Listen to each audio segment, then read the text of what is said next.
Today, I'm excited. My name is Ammie, and I'm excited to bring you this conversation because it's something that is close to my heart and a big principle in our soul money map and our soul money. Um, it's just me today, just having a conversation, and I hope that by having this conversation, we can create that landscape of discussion around some principles that are really helpful in our lives. So, everything that our intention with soul money is to just bring that conversation to light and changing the way that we manage our money and manage our life so that we feel aligned. And I guess there's this alignment that we talk about is really about that our inner world and our outer world reflect one another, and they always do. So the key principle that we have is that the outside world is the world that we see and experience is a reflection of what's happening internally. But when we understand this and have that as a guiding principle, it really changes the relationship between what we do internally and where we put our energy and focus. Instead of us going out into the world and changing something out there in the hope that it'll change our internal state, it'll maybe make us happy, we start to recognize that it's our internal state that draws what we experience to us. And so we have absolute control over our internal state. And that is something that is both empowering but also daunting, because it also is that we have to be radically honest with ourselves about where we are and where we're not showing up. And I think sometimes we're so hard on ourselves, but it's often because of something that we believe about the world that isn't aligned to what's true for us, really. And so it's today, the conversation that we're having is about freedom. Now, freedom is so spoken about in money, in the conversation around money, around lifestyle, around having all the things that are important to us. But freedom in the context of soul money is really about being able to accept what is. And in being able to accept what is, we are free from being influenced by it.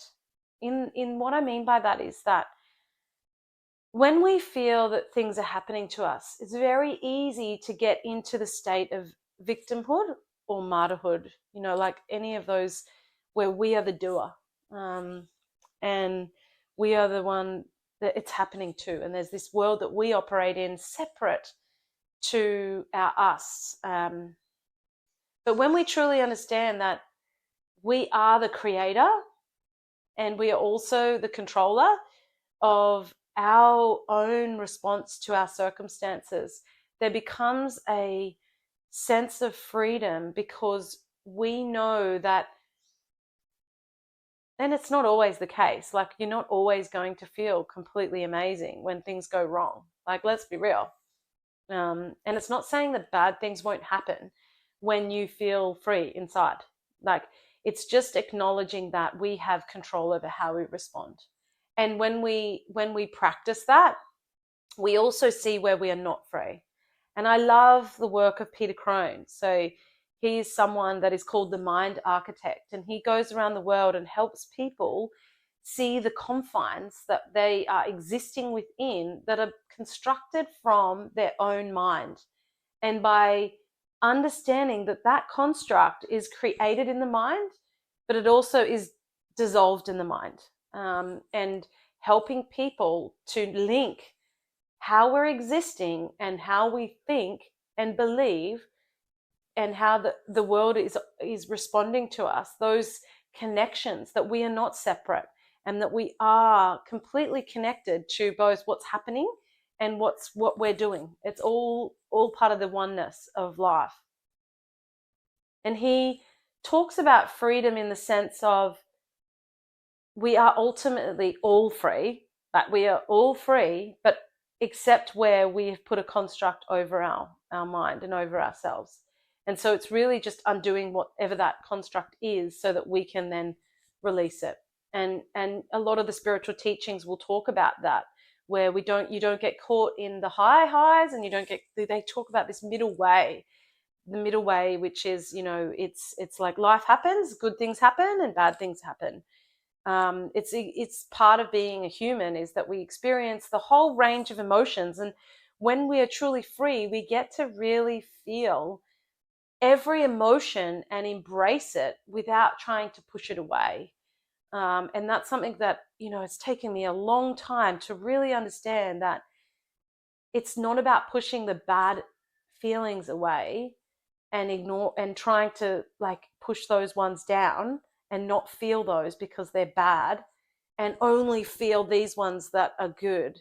It's not really about that. It's about having space for all emotions of us, of being human, the grief, the sadness, the joy, the ecstasy, the anger, all of the emotions which come as being a human being, the freedom to express those in a way that doesn't limit us is something that is embodied in this work that now a lot of, that the world is waking up to.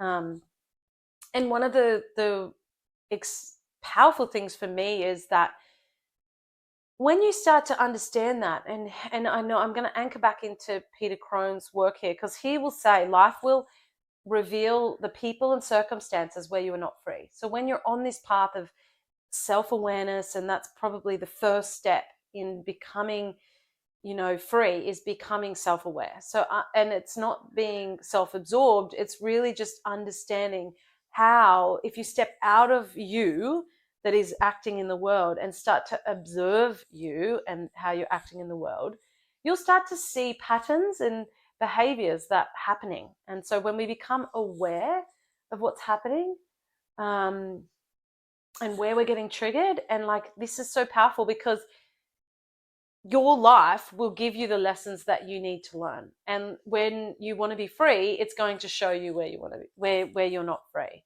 And it's not free from out there. So some people might say, well, I'm not free because I don't have, money in the bank. You're free because you've got a beautiful house and you've got all these things. But true freedom is not really about things and circumstances.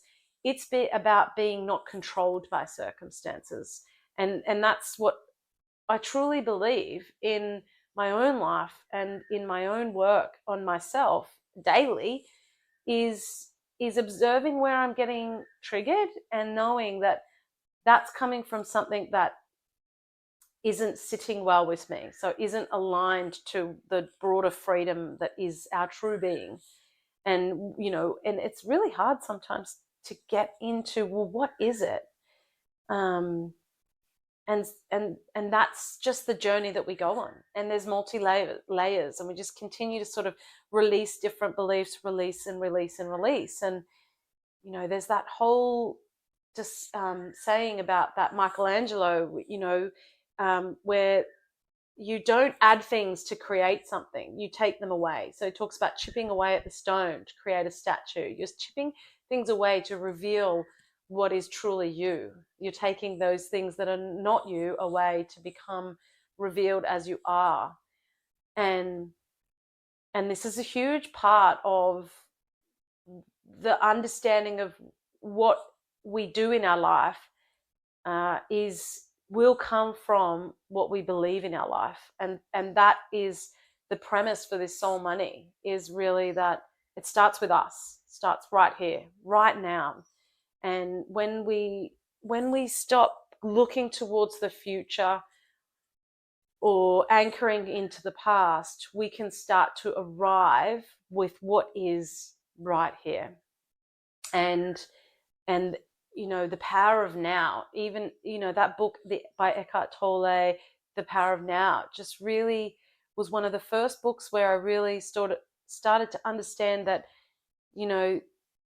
it really is about, it's so simple, but yet it's so hard to stay present. And even it's a daily thing to bring myself back into what is right now, because I'm an ideas person, and I love to think about the future and think about all these things. But if we're using that as a way to escape what is, then that power is lost for us, because we're no longer able to be free in this moment. And by looking towards the future, it's like taking us out of this moment, which is where our true power is. Um, and and and and so where do you go to from here? Like, we talk about, oh, okay, that's all great, but one of the things that I just wanted to share really about is, well, how do we start to uncover our true freedom, which is that inner place that has that voice that knows and has a knowing? How do we start to connect with that? And I just wanted to give two questions, or an exercise, but with two questions, that I use to really to bring myself into a place of connection. I do love meditation, and I find that is something that helps me to just let the mind settle. And so, but that's something that I've done for a lot of years. So it's something that is ingrained, that really does start to evolve into a place of peace and connection. Some people really find meditation like really difficult. I'll just say, if you are practicing meditation, it's not about pushing the thoughts away. It's really about bringing in that presence, or that observing part, just to understand that, yeah, there's thoughts and my mind is here, but there's a space that sits behind that. I'm sure we'll do a meditation exercise on one of these episodes. But coming back to the questions, so I do believe that journaling is a way to connect into the soul. Like it is. But you got to find what works for you, because sometimes, like, what works for me is not going to work for someone else. And but writing these questions down, and the time that I love to connect into this is before my day starts. So before the kids get up, before the craziness, the chaos. It's really, and sometimes not every day that happens. My kids sometimes wake up at 4:30 and we're up and going from then. But if there's a day that I can get up before them, and sometimes it's before the sun's risen, like grabbing a pen and just asking, what does my soul want me to know for today? And then free writing and letting whatever come out. And where am I hiding, or where am I? Like that's just another question sometimes I'll ask is, where am I not showing up, or where am I? What does my soul want me to know for today? Something I do in the mornings, and when I get up and I can just free write. And some days it's not much comes out. Some days it's like instructional. Some days it's like other things, all sorts of things come out. But something that I do, and it's something that I think, it's you should try. You can try it. And that's really all the things that I wanted to cover. But before we close out, I did want to share a quote. It's a quote that is from Viktor Frankl in Finding Meaning. So this is something that is a book that I've read that is just so powerful in the way that it just reminds us that no matter what circumstances we're facing in life, no one can take away what our attitude is. And so, no matter what is going on for us externally, like we also have the power within us to respond in whatever way is aligned to what we truly believe. And his story is just, is really amazing. And I'm not going to go into the book and the story, because it's we're just trying to keep this episode not too long, but it's something, if you're interested, to look into. And he said, everything can be taken from a man but one thing, the last of the human freedoms, to choose one's attitude in any given set of circumstances. And that's just really powerful. And so that's all I'm going to leave you with today. Like, I'd love to hear how this episode resonated with you, if there was anything that came out that was you found valuable. And I look forward to connecting with you again soon.